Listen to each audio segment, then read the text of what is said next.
Hands angle from there, Nathan, nice, big nice left kick. Here comes Jordan, Jordan come back with those hands again. Hey, yo, your boys are back in the new year. Happy New Year. Happy New Year to you too. And Happy New Year to everyone else out there. Happy New Year to all 8 of you. Yeah. Continue to listen to Combat Chat Podcast. It's like, oh, the views so different. Unless you're watching on repeat heaps, then I appreciate it. It's one dude, just Yeah. repeat every Love week. him. Love him. Hello and Happy New Year to our international listeners also. I assume there's still some of you. There's a couple. Yeah, there's a couple. I'd love to hear from, actually that's a good one. If you listen to Combat Chat Podcast regularly, not even regularly, if you happen to be listening right now and you're from any country other than Australia, can you please send me a DM on Instagram? I want to talk, I want to say thanks, and I just want to know. Yeah. And then if when you go globe trotting at some point, actually. Yeah, I'm a regular globe trotter, as you know. Who knows when I might be coming through your neighbourhood. Exactly. So we're in the new year now, Yes. and so I guess we're just going to be going over what expectations we have for the Muay Thai scene, nationally, internationally, looking ahead, and also for the podcast as well. And and I think it's going to be a cracker. It'll be a good one. I mean, I'll be worried if you were like, I think this year's going to suck. I'm going to be optimistic, just smiling, just breaking. I do think it's going to be a big year. Are you feeling fresh for the new year?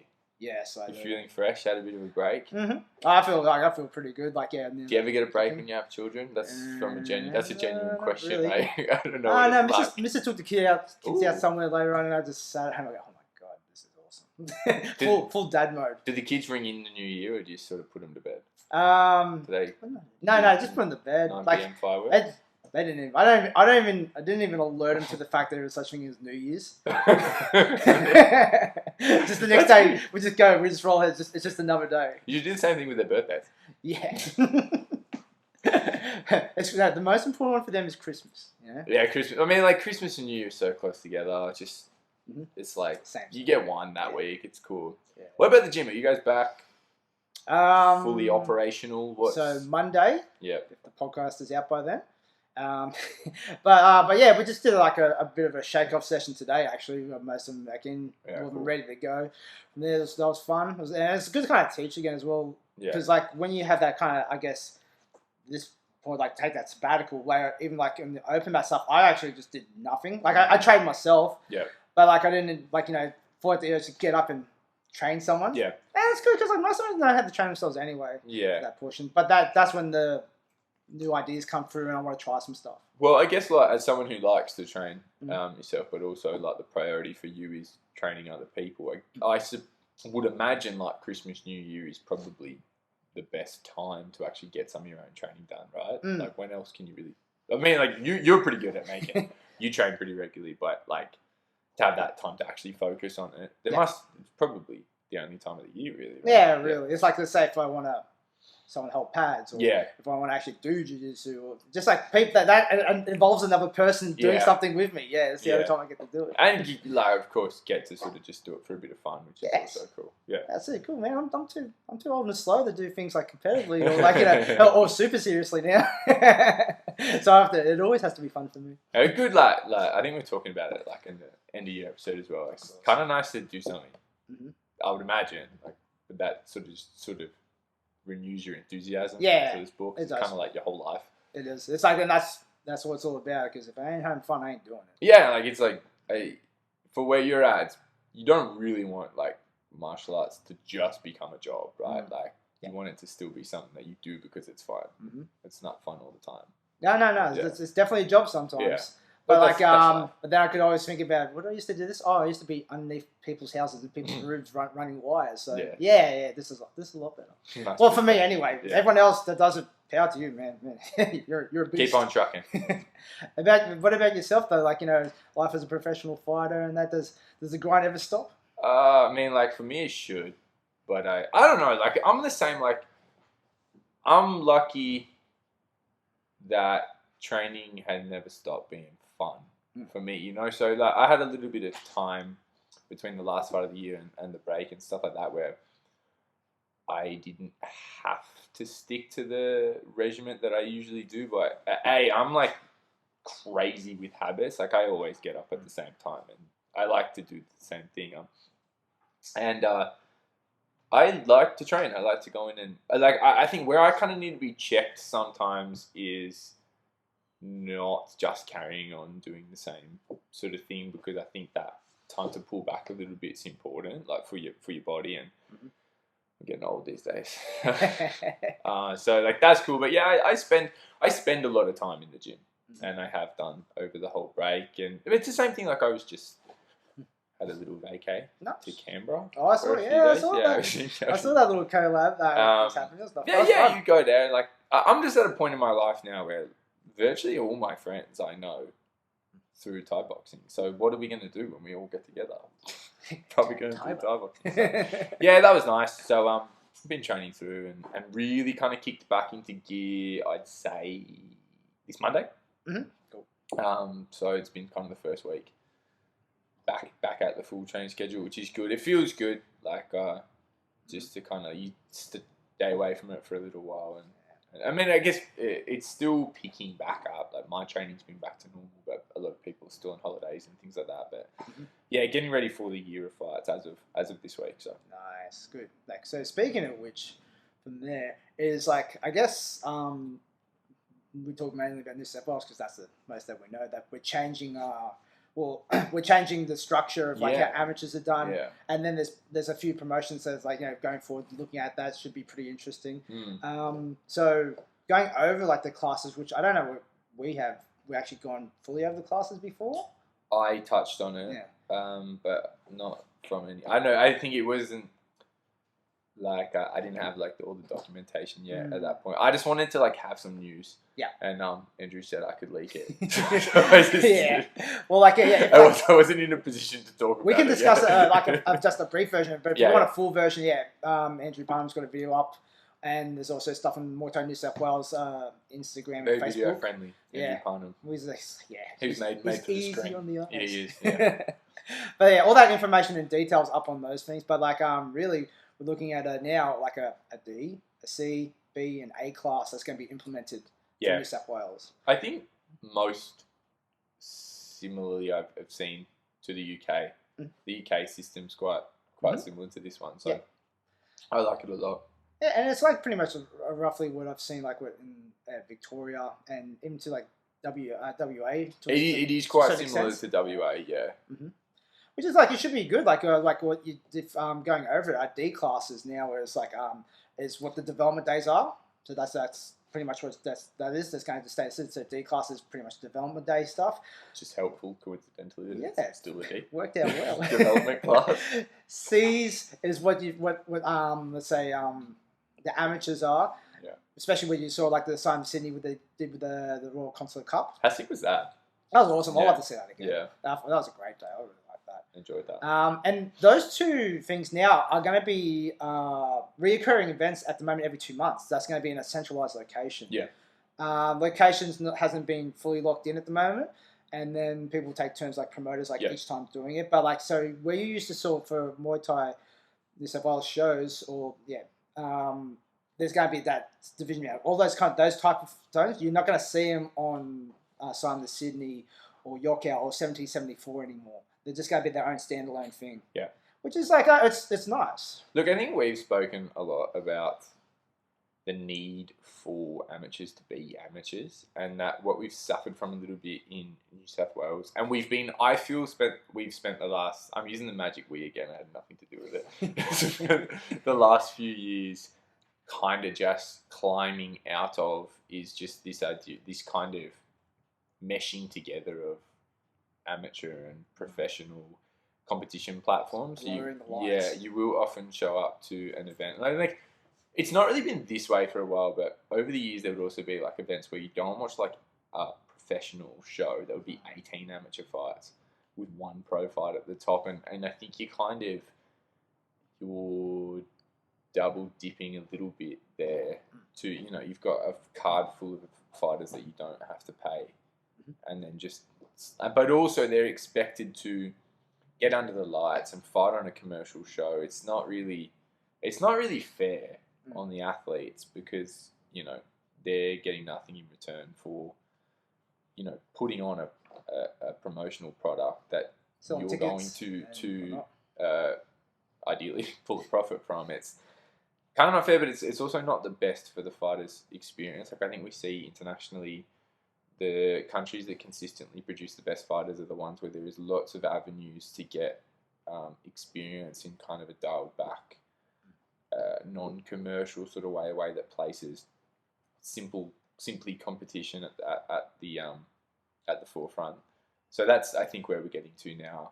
And you can see it's like when you go to you see this model is working already in Victoria, where the guys are coming onto Roots or Rebellion or whatever the promotion is there to have their first pro fight, and they look good. Like they've got 0-0 records, but they look clean. They're ready and prepared to be there and put on a high quality fight. Like, and I think like one of the things I always say about amateur fights is like you need to give people the chance to not be good. Yeah. Like, you know what I mean? Like, if you go to like, you should never be watching an amateur fight and be like, this fight sucks, because it's not for your entertainment; it's for their development. And like, if you pay, but also if you pay for a ticket to go to a professional fight show, you shouldn't be looking at an amateur fight, right? Like, so it's like, I get it if you're a paid ticket holder and you're kind of like, why am I watching this? Maybe it's a little bit unfair, but I get it. But it's like, that's not the fighter's fault. That's the fault that they were not given the opportunity to develop enough to be ready, or they were and they just suck. And that's not fixable, but yeah, like I really like it, and I think some of these sort of truly amateur kind of events, they have a really cool vibe. They are different to a commercial show. I really like spending time at them. I like being involved in helping with the corners.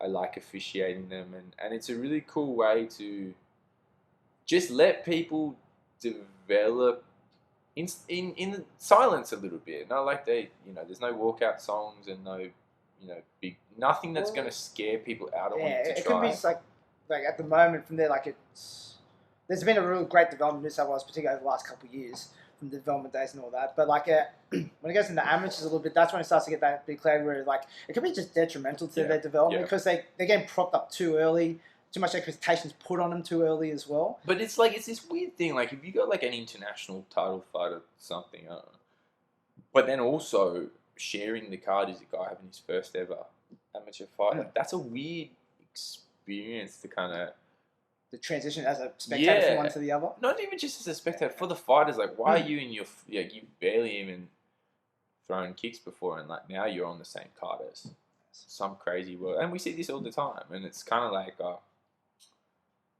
It also, I feel, what's going to help. I understand promoters have just done what they've worked with what they've had. There's nothing before. It's not a criticism. It's just like something that I'd like to see done better. It kind of devalues the top end of the card almost, because if you're a neutral spectator and you came to see your mate Joe fighting his first amateur fight, you're probably not going to be like, oh, this world title fight's a really big deal. You're like, they fought on the same card as my friend who just started training 6 months ago. Like, I like the idea that if you want to do a professional show now, you have to be all in on doing a professional show. It's not like you can just slap a pro fight at the top. It's got to be a real pro bout. I think it will kind of up the level a little bit.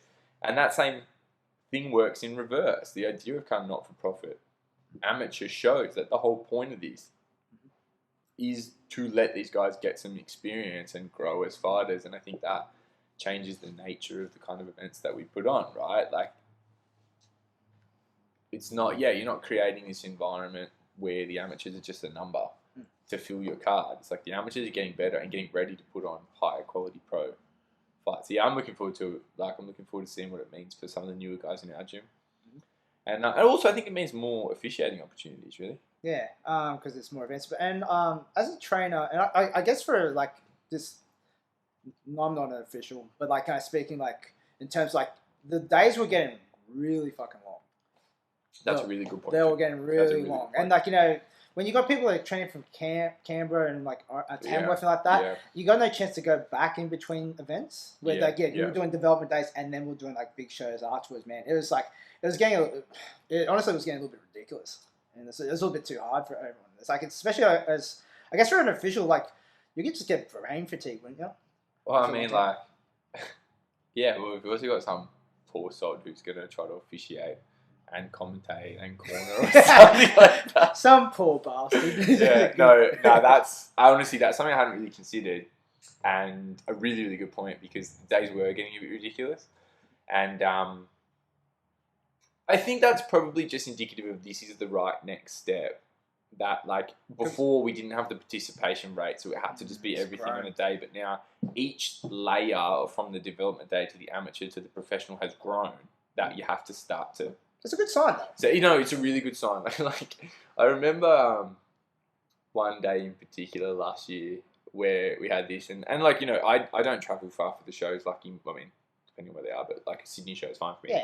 Yeah. Being at one of the Yokia shows, and there was a development day that I was officiating during the day, and then we commentated the night. And I remember just sneaking out with to sleep in Kieran Walsh's car for a while. Just like there's a little bit of a break in between the two shows, and I was exhausted.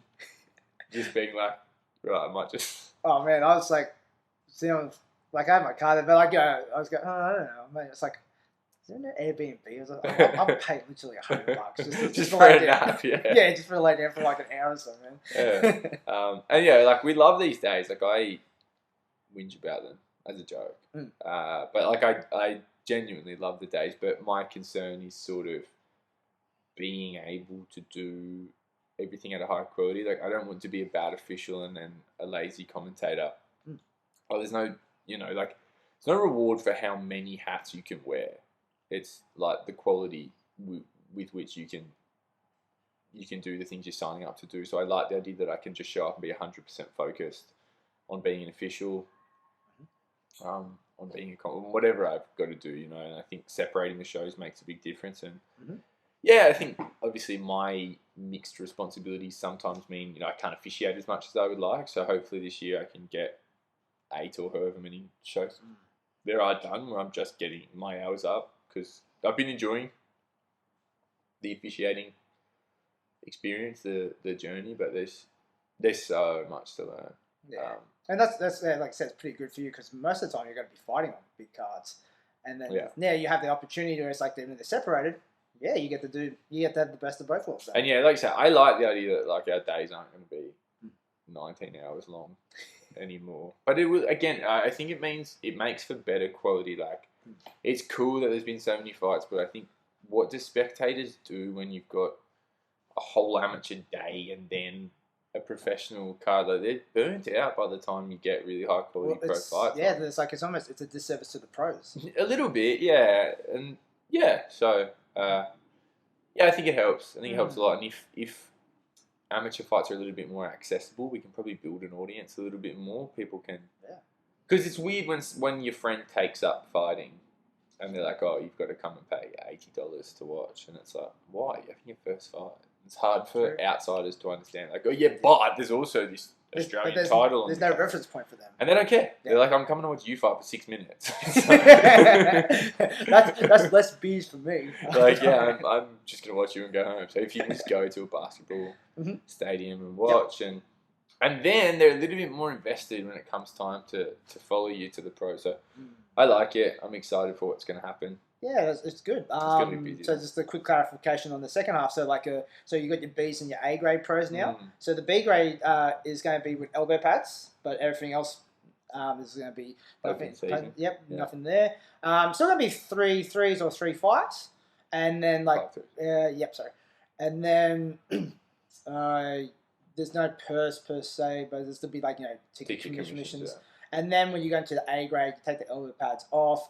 You get paid your purse and the commission. That's totally up to the promoter, though. That's not anything with the sanction from there. And those are the classes going forward. I think so. Basically, A class is what we already understood to be professional. C class is what we already understood to be amateur. D class is what we already understood to be a development day. B is what's new. Yeah. So, and when you go to a commercial show, it will be B class undercards and A class. Sort of main card, so no truly amateur competition on these shows, just B and A class pro. So it should be cool. And I think what I also like that we were speaking about before we started recording was we've also had a bit of a problem in New South Wales with like certain schools of people not wanting to go pro, like hanging around. I think kind of defining, like, and I get it. It's quite an old-fashioned mentality and a little bit more like that boxing style. Like it's a big deal to go pro. When in reality, you should just be gaining your experience and then moving along in a logical fashion. So I think having classes with guidelines for how many fights. So it's not this big decision where you've got like people having 30 amateur fights, and it's not. That's not what the scene. It's not productive to try to be an amateur forever. It's not like we just need to get, like, it's a legislative thing. It's not we just need people in the pros. Across Australia, kind of on a somewhat level playing field, so we have access to the talent pools interstate, and that's, I think, what we're moving towards. So yeah, no, this is looking really good. I'd be very intrigued to see who's going to be B-grade pros next year, like straight off the bat. How many fights is amateur fights typically makes you a B-class pro? I can't really remember off the top of my head, but I think maybe 4 or so. 4, yeah, okay, maybe. Cool. Yeah, so that'll be good. This is a bit of a guideline where it's like you just go, I'm turning pro straight away. I'm doing C-class. Straight to C-class. Yeah. I'm in there. But yeah, that should be a very exciting time for myself. Yeah, good time. So also, if you're fighters, like figure out how you need to be registered, because I feel like there's going to be a little bit of a. I mean, most of you fools can't figure out your CSA reg on a good day. So work out where you fit and what you need to do. Make a plan. Don't wait till the last minute. No, that's it. So, because like talking about that, first show off the ranks now. That's like early this year. So for New South Wales, it should be 1774. Correct. Yeah, looking like a big card. Big card. Yeah. So it's like no real kind of announcement of fights at the moment, but when they put notice on like the return of Max McVicker. Yeah. Well, actually him fighting in New South Wales. I think he's debut in New South Wales. Yeah, I think he's out for New South Wales. Yeah. Yeah, and after a bit of like had a bit of injury, then he came back. His foot or something. Yeah. Yeah. Had a really good performance against Damon Nelson. Did, yeah. Yep. And I'm excited to see him back in the ring. Yeah, no, that's going to be really good. That's a good fight. Yeah, with 1774, is there any kind of hinting of the big plans that they got in store for this show coming up? I know all the fights, but I'm probably not. No, I'm not saying give away the fights. Yeah, no, it's going to be like, I think the last 1774 was like a pretty huge show, and definitely kind of moving. Let's saying off the back of that, when you put yourself in a promotional kind of space like that, do you feel upon yourself that you have to keep improving, topping their last show? Look, I don't know what kind of the plans are, like what the roadmap is, and I'm sure there isn't one. But like I know they just want to put on big professional events and start to build some international stars out of the talent that we have here. I think probably one of the problems a promoter... I mean, look, I've never promoted a show, and I won't pretend this is just an outsider's view. I think you can get trapped always trying to do more. Like, you look at what the show 1774 did last time. It was amazing. Like, I really think that was one of the best night in terms of atmosphere and just what was done. Yeah, I think it was one of the best nights. So, like, in just getting out there and sort of just hanging out in the early parts of the show, I think that, to me, in taking that in, was like, this is what I want to see regularly. Like, let's, like, capture this, and this should be what a big event feels like in New South Wales. I think it's not like you need to be like, here's what we did last time and we're going to go this much further, rather than trying to, because we've seen this many times in New South Wales and in Australia. It's like, put on this big show and then kind of accidentally murder it by trying to go too far. Like, that was a big show, a big risky show, the last 1774, because they just pulled out all the stops to put on good fights. And that it's like, if you can just work on, rather than always trying to leap further, hit that level and just be a consistent product. Because, you know, that's how a successful product works. It's not necessarily always, you know, a new version of itself every time, a heightened version. You got to top off at some point. Yeah, where it's like, rather than, and there's always things to learn, right? Here's what we did last time. How do we do it? Rather than, how do we do something completely different? How do we do that better? And how do we do that in a way that we can continue to do it? I think, that to me is a view promoters could take. And yeah, I'd say like this card's, it's definitely a big card. Probably, he's a little step forward from the last one. But probably not, like, they're keeping the same venue. Yeah. They're keeping, venue was good. I like it. Yeah, just not trying to... And that's the same thing as still a newer promotion. This will be show number 6. Establish some consistency and build a fan base and make people want to come and see a show rather than always trying to come through with something completely new. Yeah, no. It's definitely looking forward to it. It's like, it's just kind of, it's a show that like every show, everyone I've been to now, and I think I've been to most of them. I think I've been almost to every one of them. It's been, it's always been a good experience. Yeah. And you can see people like Aaron and Michael put in the effort, each show to make it a bit better in terms of a better venue or make it better for the fighters to know where they're at in the cards and that. So those are really important things. I think the what the spectator sees, that will always be good. Yeah. But what makes the fights really, really good is what's happening at the back in terms of just kind of taking a lot of the stress and pressure off the teams to just to focus on performance. And 2 things are going to determine whether you can, sustain your promotion. Did the crowd have a good experience, and did the teams at the back have a good experience? Yeah. And you've got to come up with a way to work those 2 things in tandem. Because sometimes you see a show and the crowd really liked it, but you realise that out the back it was just complete. And you can't have people going home like, I'm not fighting on that show again. Yeah, it's too disorganized. And I think the last one was pretty good for that. Actually, wasn't there that long.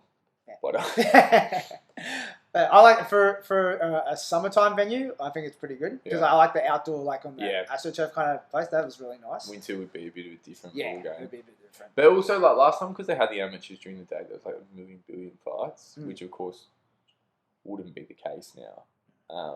So that would probably make a difference. But yeah, big card coming together, and that'll be the first one out for New South Wales. Nice. So other ones that have come out, the getting stuff moving is going to Queensland. So Muay Thai League. Yeah, I'm excited for this one. League of their own. I'm going. Oh, yeah, going? I am. Yeah. Nice. Commentating, cornering. Just going. Just going. I'm doing one of my. A fan. Yeah, I'm doing one of my stupid day trips. I'm gonna be in Queensland for 15 hours. Oh, nice. Yeah. In and out. It's on my birthday. Okay. Yeah. Yeah. And I saw the first fight announcement, and I just was like, you know what? Yeah. I'm just gonna go. And Treat yourself. Yeah, I bought the flight was really cheap. I just bought a flight as soon as that first title fight was announced, and then I bought a ticket the other day. It's I should probably buy a ticket before this sells out because I have a plane ticket. But yeah, I was gonna shoot up in the afternoon and watch the show. Nice, but it's a really good show. Yeah. So it's an all female show. It is as well, which is awesome. So I think one of the first ones was Kiri Riley versus Davina Martin. That was when I booked the flight. I love that fight. I absolutely love that fight. Yeah, it's a great fight. I think you're kind of getting the precipice of kind of 2 eras. Yeah. Kind of clashing together, which is going to be awesome. I like the style matchup as well. I like the style matchup a lot. I think that's going to be a really, really good fight. And yeah, like you said, it's good to see. Kiri's last couple of fights were in WA, so good to see her back. Yep. Back east. It's got that pressure style, that pit style. Pit style. Really taken from that, as they say. And then Davina just setting the world on fire. Yeah. I feel getting so good so fast. Recently went to USA, had a really good performance there. Just really. I think for her it's going to be a pretty huge year. I think that's. Well, the momentum's right. Yeah. I really, really like that fight. So this is for the WBC Oz title. Yeah. Nice, really good. We're getting 3-minute rounds. I believe that's the way now. Is it now? Yeah. That's awesome. That's how it should be. Yeah. But I can't see why boxing. Yeah. Yeah. Anyway. Yeah, the world title. The other Joanne and Barbara was 3-minute rounds. I cannot imagine the standard changes across. You can't keep chopping tiers of title fight. Yeah, so that's going to be so sick. let's see. Just trying to pull up the card there. So also the Zoe's on there as well. Zoe Paturak, yeah. After like doing a couple boxing fights, I think she. Yeah, she has been boxing, hasn't she? Yeah. So, yeah, just staying active, which I like to see. Yeah. So yeah, we've got Zoe Paturak from Sabai Muay Thai versus Jessie Gill from Pretty Muay Thai. I do not know much about Jessie. I don't know much about her either, unfortunately. I need to do some research, but this is for the WBC Super Lightweight National title. Zoe, I believe, already the welterweight national champion. So, yeah. Interesting. Fair enough. Yeah. Was that the Steph Glue fight? Yeah. Yeah. Correct. So yeah, as you can see, Zoe's just kind of racking up the jewelry. Like, you know, she also got the World Championship medal. She got the Australian title lightweight, and just continuing on. 5 million titles. Yeah. There's a lot of gold in that closet. Yeah. But always a interesting one, very, very strong style from Zoe. Yeah. The time. Like, loves a head kick. Loves a head kick. Well, her legs are like 9 meters long. Like, why wouldn't you? Why wouldn't you? My homie Dory's on the card too. Yeah. Dory Duncan, SIG, flying up the fight. Melinda Dawley from Scotty. Sorry, probably butchered that. It's probably not how you pronounce it from there. But it's always good to see. We already know Dory. Seen us fight heaps of times. She's been on a mad streak since going on to pros. Yeah. And like, I don't know, she always looks good. But like, you know, got the training together a little bit at Muay U. Yeah. How was that? Yeah, it was cool. Muay U training session. Yeah. And Jordan Fielding was there as well. Jordan Fielding was also there. Massive collaborative effort. But wasn't planned. No, as you know, everyone's always just going to Canberra. That's great. Just popping down there. No, it was cool. Saw Dory train. I'm a big fan of hers. Said many times. Massive power kicker. I think coming down in weight a little bit. This one maybe. It doesn't say. I believe this one's in 56. She's been a little bit more around the 58, 59 mark. So bringing a lot of power down there. Especially like at that weight division, I think there's like a lot more great fights for the house. I could just be talking at my ass, but I think that's the case. She's just super strong. Big power kicker. Good work rate. Just a real powerful ring presence. Keen to see her. Hopefully she has a busy year because she had a really good few fights last year. Nice. And speaking of Muay U, also on the card is Gabrielle. Yeah. Ramos. This is Caitlin Vance from Bailey's. So this is for the Muay Thai League mini flyweight title. Mini flyweight, awful small. It's the tiny letters. Yeah. But also like Gabrielle had a big year herself. Big year, yeah. Gabrielle's an interesting one. Like, she's just really started to string together some super solid form, like developing very quickly. In terms of style, she's really nice to watch. And also she's just like a serious goer. Like, you know, like last year at one point took a short notice fight and turned around after 7 days, and they were both interstate fights. Yeah. So, yeah, like a really good, showing a lot of like commitment to getting better. She stepped up in experience a lot. Like, that can kind of be the problem at the tiny weights, is that you have to kind of leap into the deep end quite quickly, and has done that with no real problem. Like, of course, fought Lucy Dedman a couple of times, and yeah, it's been really good to watch lately. More you, of course, just powerful, stable. That's it. Especially like in the girls, you just don't have a choice. Yeah, you have to be really good. yeah, absolutely. So, good card. Yeah, enough to get me to the Sunshine State. That's it. So just recently as well. So if we go all the way to the other side of the country. On February 25th, which is the same day as 1774. Oh, yeah. I forgot that was the same day. Yeah, it's the same day. George Mann back in the ring. George v. George. versus Jarvis. So, yeah. So this is WBC world title. So George is going back down. Which is his weight. He kind of took the light heavyweight world title because it was an opportunity that came up, but it's not his preferred weight. So we'll go down to challenge George Jarvis, who's the current champion, so they're flying him in. Where's Jarvis from? The UK. The UK? The UK, yeah. To UK Warriors. Finding it in there. Yeah, so that's a big fight. I know from speaking to George last year that was one they were. That's been the big fight for them. That's one they've been looking for, Muaythai Grand Prix going to get it done. Yeah, nice. Which is cool. It's like, yeah, it's great. And like George, like after his last performance against Jack Lund, which is like great fight for both those boys. From there, just I guess we'd be looking for again that redemption. He fucking doesn't need it. Yeah, it's like, but I guess for like as you know, it's a fighter for yourself. Athlete, get that there and just show him what's up. Yeah. I think George didn't see that he put his best foot forward in that fight, and going to come for a bit of retribution here, which is good. Yeah. I like the photo they used. The one when he was like it looks like when he was like underneath 70 kilos. I've got George's photo. Yeah. A lot of really old poster shots of George Mayer still.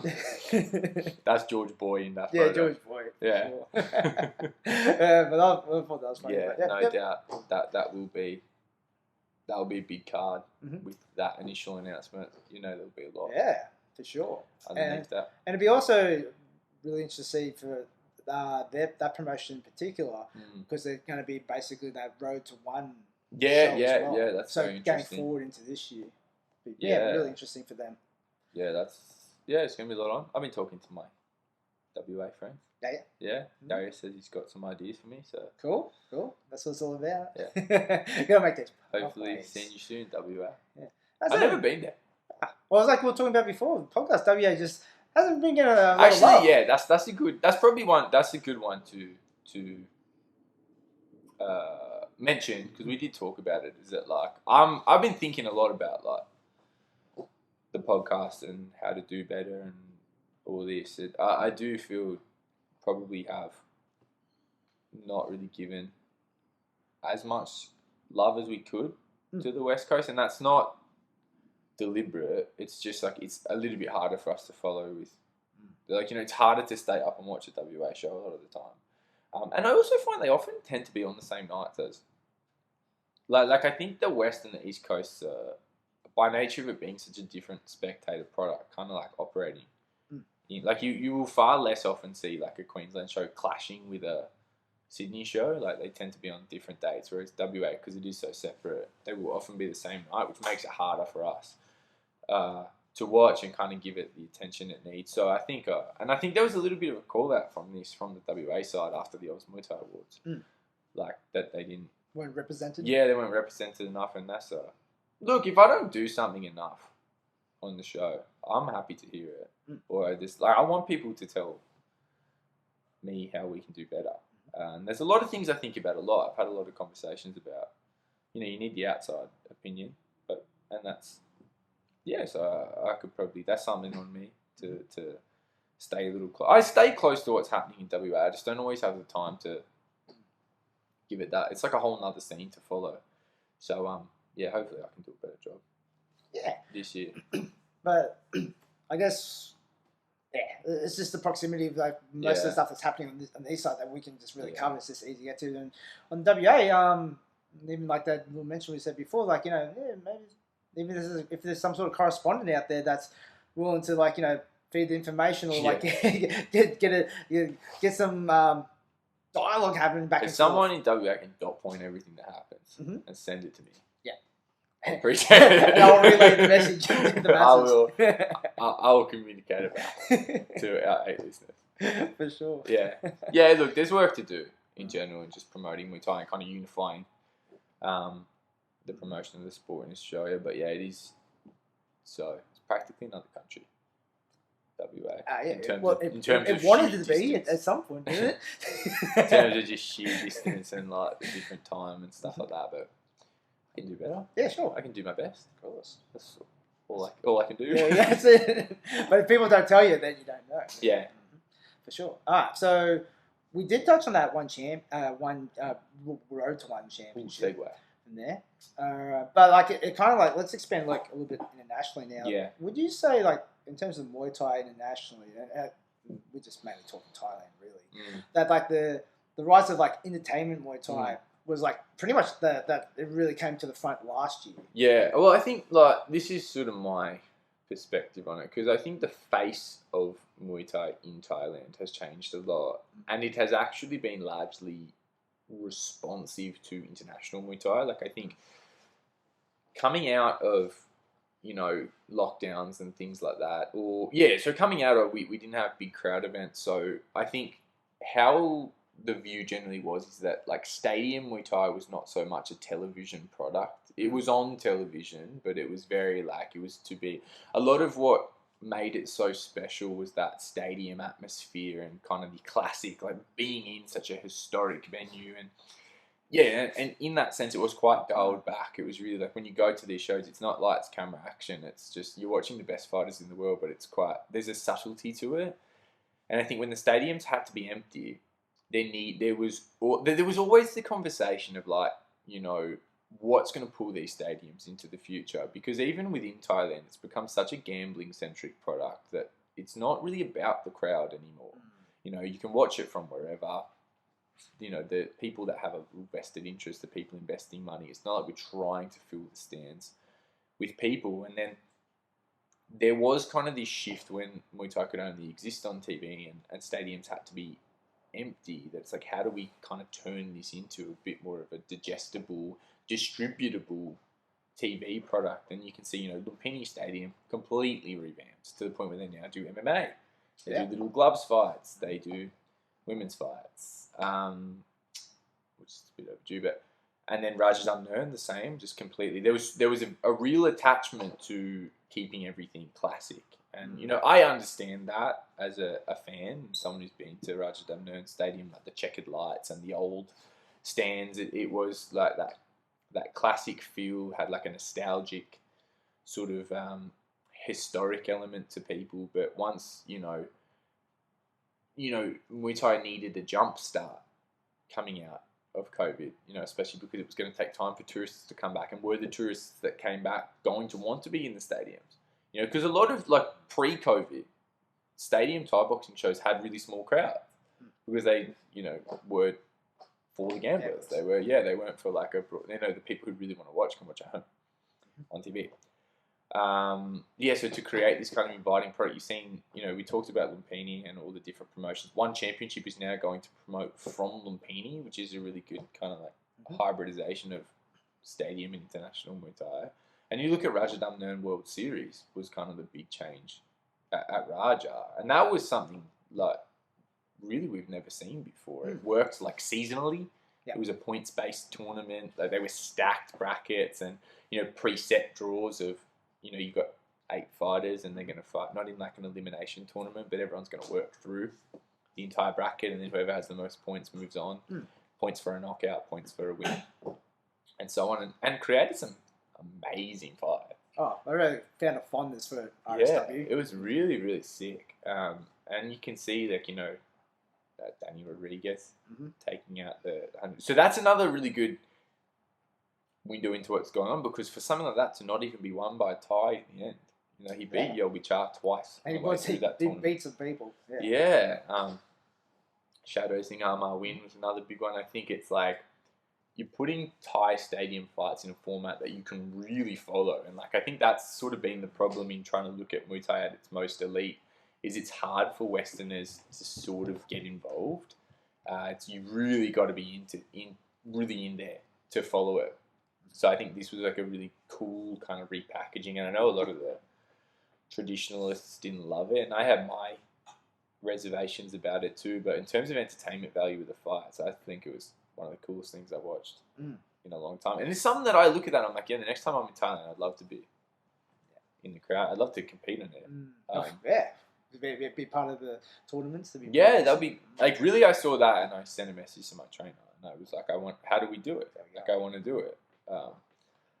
And we don't know, but it's fun anyway. Well, Tyler Hardcastle was on there. It's there's pathways. There's pathways, they want international fighters as well. So that's a cool. I think it's a cool time to be an upcoming professional fighter, because the avenues are, for so long it was this you've got to move to Thailand and fight in that old classic format, and then that was something a lot of people aspired to. But I think to make Thailand a hub of a real large scale, to feel like you're going to be part of something big over there, and starting to get people together. It's not just people who happen to be in Thailand. It's I think the level of Westerners is higher than it's ever been, and it's cool to just see the best fighting the best, whether it's in Thailand or it's elsewhere. So I think the the Thai stadiums are adhering to, what international fans are responding to, and that's something the One Championship, I would say, have been a big part of, this international style of Muay Thai. It is Muay Thai, but it's sort of packaged a little bit differently to make it a bit more, I guess, easy to understand, or a little bit more digestible to like a more of a broader combat sports fan base. Well, like even for me as a gym owner, like when you can't, I always thought about people like, hey, you want to do Muay Thai, watch Muay Thai fights. Yeah. Especially for beginners, I find that RWS has been really good for that. Yeah. Because it's so like, it's like, the packaging of the media is really good. It's kind of, like I said, it's easier to follow when you're first starting into it as well. The live scoring. Yeah. Live scoring helps heaps as well. You go, oh, okay, so that's what they look for scoring. Like all that kind of stuff, for especially people just getting into people in the sport, it's been really helpful, I found. And it just kind of creates that level playing field where it's like to watch Thai and Muay Thai is not like this whole nother sport. Like it's always going to have its nuance and its difference, and I think there are elements of that we should protect too. Like international Muay Thai is different to, traditional Thai Muay Thai, but like, we're creating this level playing field across the world, which for a sport to grow, you need, because you can't, like, it has been for such a long time that, if you want to go and do Thailand Muay Thai, you've really got to kind of approach it a different way, which isn't sort of helping us.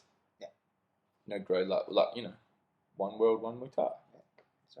So I've been enjoying, like, look, honestly, I naturally am probably a little bit like skeptical of something new, but like that's just because I'm crabby old man. But in just enjoying it and just letting it play out, I thought Raja World Series was sick. I like what they're doing at Lumpini too.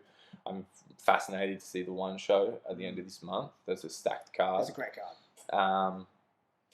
Roll on 2023. And like the way that, you've got these international promotions really doing work to create pathways. I love it. I think we're in a really cool time in Thai boxing. Yeah, for sure. What do you think about, like, because there is a divide happening from there. And like, it's like, I guess one of the biggest ones would be like, how Boat took everyone out of one. That's a good thing to bring up. And then putting it into his like own promotion. Of course, that's understandable, but they're kind of like more so, more on the traditional side of things. How do you think, how does that look playing out, or like why is it occurring?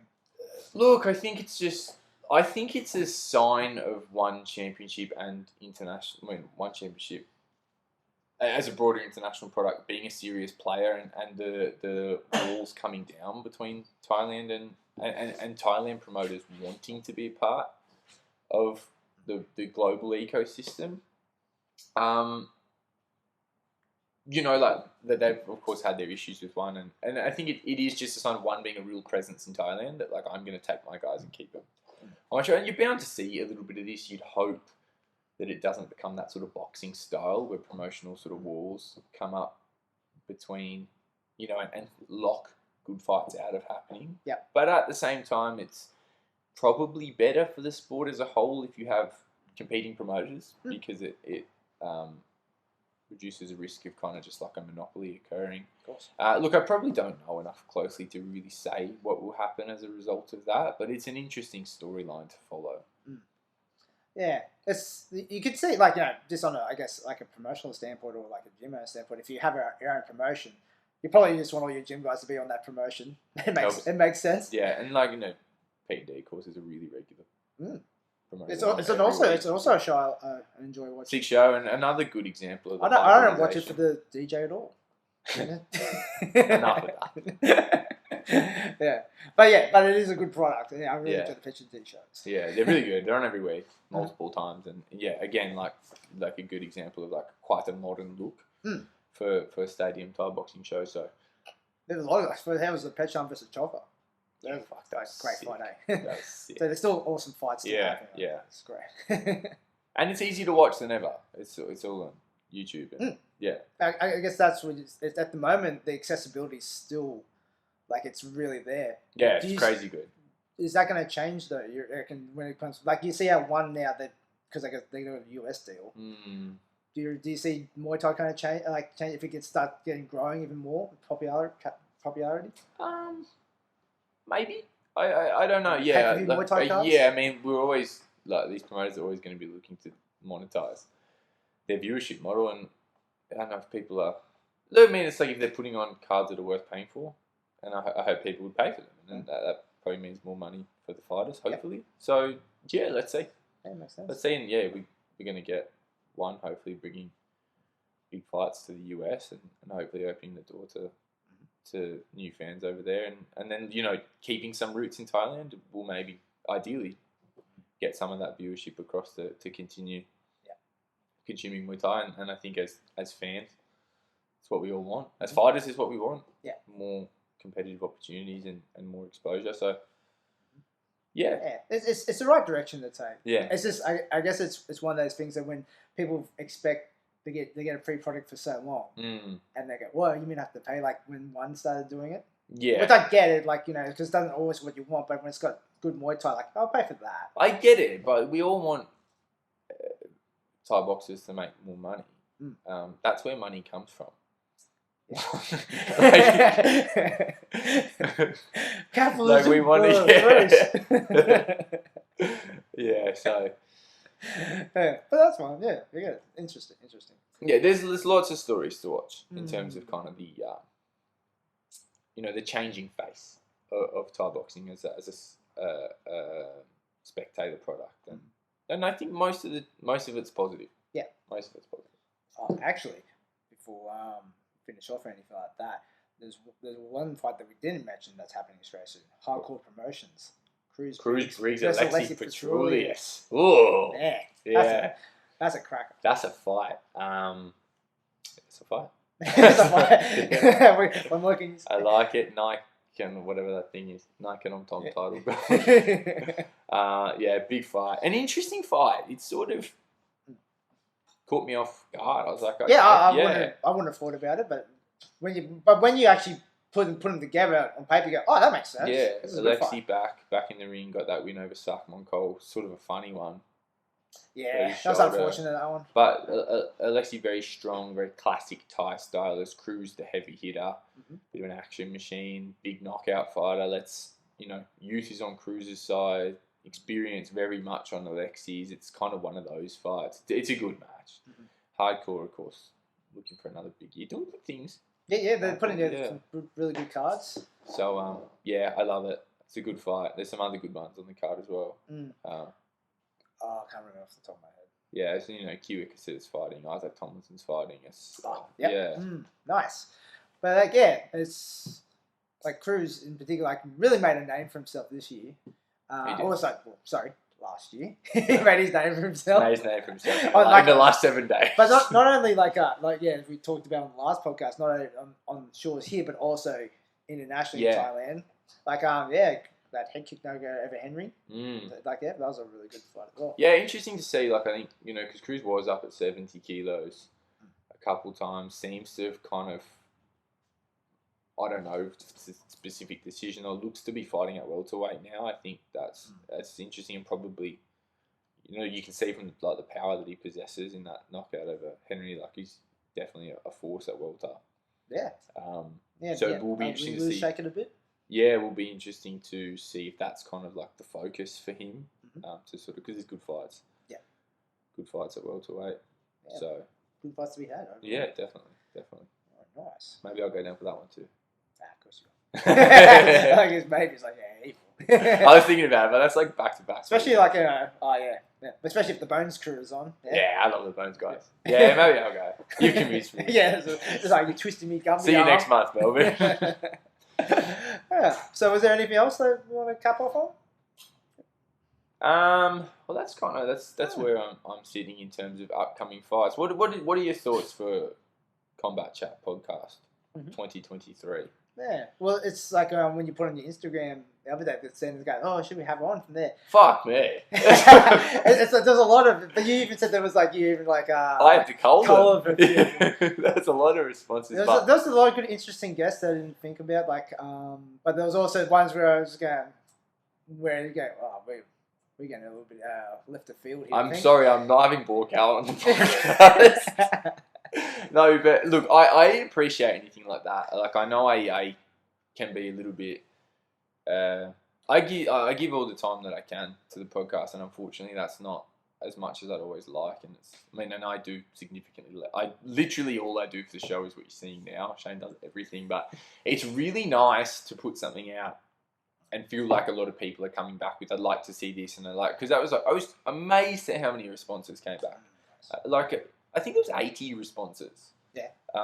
To that who would you like to see? And it's not like people saying have my friend on. It's like I actually want to hear from this person, and off of that, the number of conversations I had, just people really took that as an opportunity. And I want to do more of this. I want to hear what people want to hear and how I can deliver it, because like we've talked about before, I don't know we didn't have a plan for this podcast when we started it. Maybe you did, I didn't.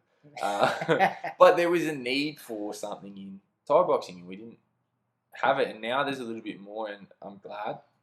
It might have been spawned up a podcast, really. Maybe, and I'm enjoying other podcasts. Like awesome. The Rebellion Muay Thai Hour comes back when they feel like it. Yeah, they come for the Christmas special. Yeah, they good. I guessed it on that last year too, so it's good to see.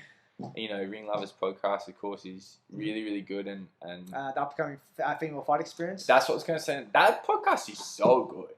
Yeah, I like it. I really, really like it.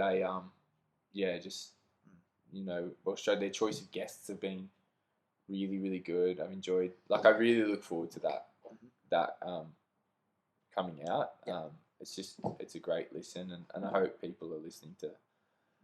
We know it's hard work, so I'm glad when anyone else wants to do it, whether it's to promote our show or just to promote. And I like the ethos behind the female fight experience, because, I really like where they're coming from in terms of just shining a light on.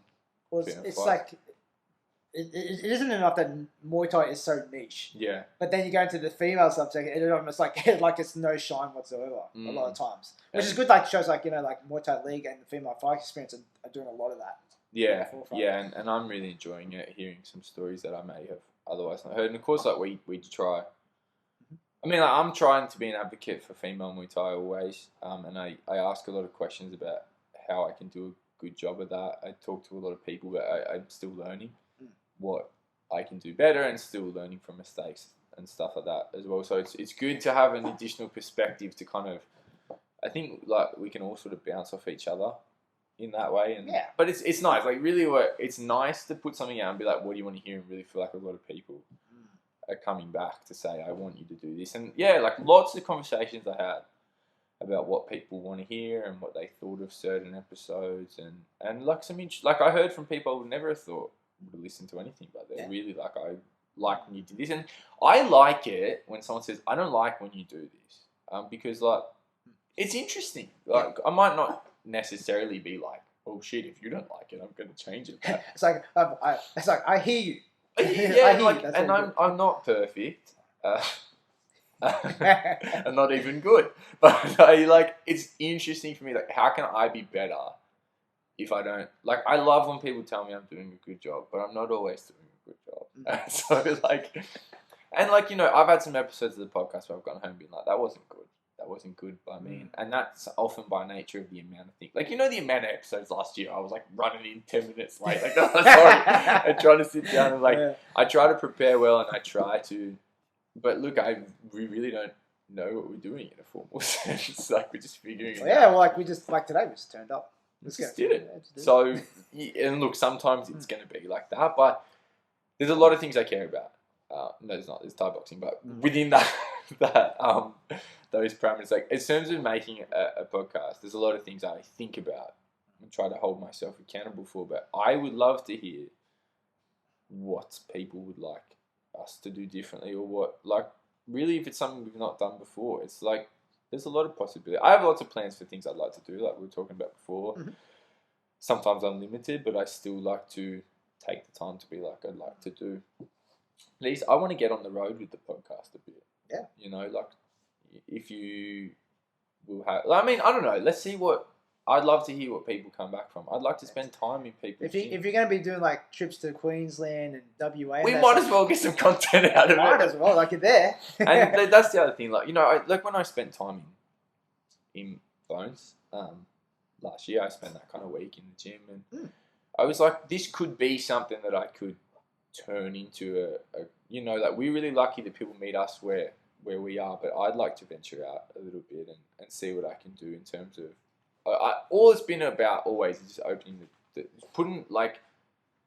people up to like who the characters of our sport are, because there's so many incredible stories to tell. Like, could I spend some time? And I want to upskill a lot too. Like, could I spend some time sort of giving windows into like the different gyms and the different communities and going beyond that individual sort of person to person conversation and kind of like showcasing a little bit more. I've been thinking about that a lot. So I think it's always better as well when it's person to person as well. Like Zoom's cool. Zoom's cool. But like I think you get more person. Like, you know, even just those one times when you weren't here, like they did Ibby and it was already Jordan. Better because I wasn't here. But like it's just, but I forgot how like when it was actually in person, because that's the only time I did in person last year. I can't believe I wasn't here. Awesome. Jordan Fielding came in. Missed the opportunity there. But I forgot how it felt in terms of like, you know, you get more stuff out of it and you feel more emotionally invested into it as well. But I just feel like the community are more engaged than they've ever been, and there's ways to draw from that and build upon it. Like, people are so aware of the different teams and the different gyms, and there's almost a little bit of like a fandom sort of building that it's like, how do we help people get that window in? It helps the fans stay more engaged with the sport, or help the community, the fans, whatever you want to call them. But it also helps the brand of the individuals and the teams that people want to follow. Like it's just kind of like, I like the idea, and I think in a small way we've started to do it, is kind of connect the community a little bit. But there's just so much that we can keep doing, and I want to do it. Yeah. So like, I'm always happy to do these ridiculous one night trips and stuff like that. Like, I don't know, like if you have an idea and you think, or you think you could be a part of something, like tell me how I can help you, and like, let's do it. I want to, I think people have been so open with us about helping us. For one, people like what we do and want to do it, but like, how can I help you as well? Like, how can we sort of start to really be a little bit of a voice? So they're conversations I've been having, and I want to keep having. So nice. See what happens. 2023. Yeah, that's right. Expansion. But all for the growth of the sport. Yeah, it's real. Cool. I think that should do us today. I can bang out a really good one. We thought we had nothing to talk about. Yeah. Like I said before, it just kind of organically happens. Done. 219 episodes in there. Probably more, because there's many episodes I haven't counted. I was also like running back, like, when I was talking to people about past episodes, I had me running back a little bit, and I realized like I never know what episode we're up to. Yeah. Every single time I posted by myself, I've had no idea what number episode it is when it starts. It's an episode. Yeah. It's in the lexicon. 200 and something episodes. Plus, we've known each other a little while now. That probably helps. That's it, man. But it's been a good run so far, and let's keep it rocking. All right. Sweet. All right, guys. Thanks for listening to us. Happy New Year. Combat Chat gang. And thank you for your support. And like you said from there, reach out. Like either up to the pages or our own personal Instagram. Invite me over. Yeah. If your boy's in your state, he's either going to be training. And I can be. He's not going to be training 24/7. He's going to have some downtime to talk. Let's hang out. I want to hang out with the whole Australian Muay community. Yeah, so get amongst it, guys. Right. Cool. So remember to subscribe and like to us on the YouTubes, 5-star ratings on Spotify and Apple Podcasts and our Instagram page. Until next time. See ya. Peace.